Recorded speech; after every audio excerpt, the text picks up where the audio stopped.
Amis fermiers, amis fermières, bonjour, bienvenue à la ferme, bienvenue sur Cocotte TV. Aujourd'hui, je vous présente le grand frère du Lioncast LX16 que nous vous avons récemment présenté.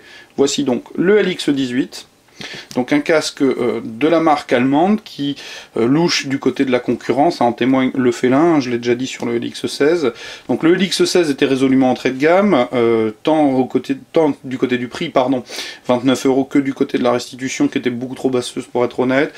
Très honnêtement, d'ailleurs, il faudra peut-être se tourner vers celui-ci, qui dispose de quelques bons arguments, de petits points négatifs, mais on ne peut pas tout avoir pour 35 €.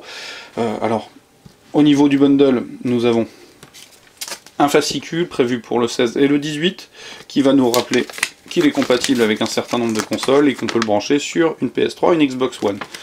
Je pousse. Nous avons aussi la perche de micro, souple, détachable, qui aurait pu lui amener un brin de polyvalence, mais malheureusement, USB oblige, il ne sera pas compatible avec nos sources nomades.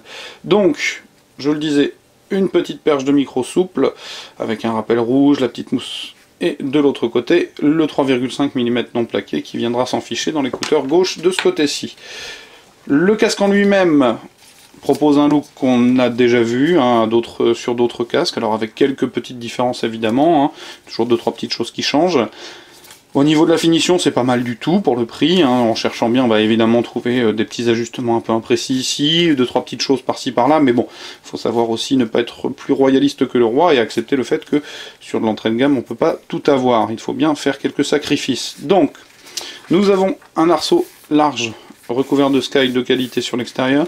On retrouve ce sky qualité sac plastique sur l'intérieur, vraiment j'adhère pas. D'un autre côté, il n'est pas au contact de la peau, puisque cette fois-ci il est côté cheveux, ce qui sera un peu moins gênant. Par contre, la mousse est tellement fine qu'elle est inexistante, et fondamentalement c'est assez dur. Ceci étant, vous le verrez, je reviendrai sur la question du confort. Malgré tout, il s'en sort pas si mal que ça. Du côté des réglages, pièces plastiques, réglette plastique. Et alors là, il n'y a pas de cran, c'est juste freiné. Il ne faudra pas jouer trop souvent avec si vous voulez que ça dure un certain temps. Il est repliable, puisque la fourchette est montée sur pivot dans ce sens-là. Elle est montée sur pivot dans ce sens-là.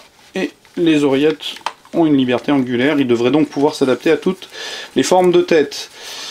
La fourchette semi-circulaire entoure une coupelle de plastique mat, lisse, presque soft touch, mais pas tout à fait, c'est un plastique dur plutôt de qualité. Une petite rondelle de plastique rouge, moins de qualité, ça c'est sûr. On retrouve donc le Sky sur l'intérieur. Cette fois-ci, les oreillettes sont recouvertes de pots de pêche, avec toujours une mousse acoustique rouge au fond. Alors, vous voyez, sur 2-3 petites choses, il fait un peu mieux que les vraies entrées de gamme. La présence de cette mousse en est la preuve. Pour le coup, on retrouve donc sur l'autre un câble caoutchouté, le 3,5 pour la perche micro. On va retrouver le même charivari de câble, puisqu'il est compatible, je le disais, Xbox 360, j'allais dire One, excusez-moi, et PS3. Donc avec chat, game, le bouton curseur, la même diode assez éblouissante, le même, je disais, charivari de câble, l'USB et les deux RCA1Y. Le petit 2,5 mm pour la manette de la Xbox, donc très long, pas de souci, il y aura véritablement de quoi aller jusqu'à la tour. Maintenant, évidemment, c'est un peu, voilà, un petit peu bazar. Pour le coup, au niveau de la restitution sonore, puisque je l'ai déjà testé, je peux vous en parler rapidement. Eh bien, si ce casque vous intéresse, clairement, il vaut mieux prendre celui-là que le LX16. Celui-là est beaucoup plus équilibré. Il y a une grosse ligne de basse, encore une fois de plus. Ceci étant, elle n'est pas complètement mal maîtrisée. C'est pas si mal que ça. Ça reste honorable. C'est pas, je le disais, de la grande qualité. Ceci étant, on a un équilibre de bon aloi. Les aigus sont en retrait, c'est évident. Maintenant, il est plutôt agréable à l'écoute, sans être d'une qualité transcendantale. Je rappelle le prix, 35 €, ce qui est quand même pas cher. Au niveau des caractéristiques techniques, vous allez le voir, nous sommes globalement sur la même chose que le LX16, puisque nous avons un spectre couvert qui court de 20 Hz à 18 000 Hz, sur des HP de 40 mm, l'impédance est de 32 ohms, La sensibilité est elle aussi annoncée à 58 dB, alors là moi je reste dubitatif, mais bon, c'est peut-être vrai. Le câble mesure 3,6 mètres, largement suffisant pour se caler dans un canapé si vous avez une console. Donc moi je l'ai testé en USB.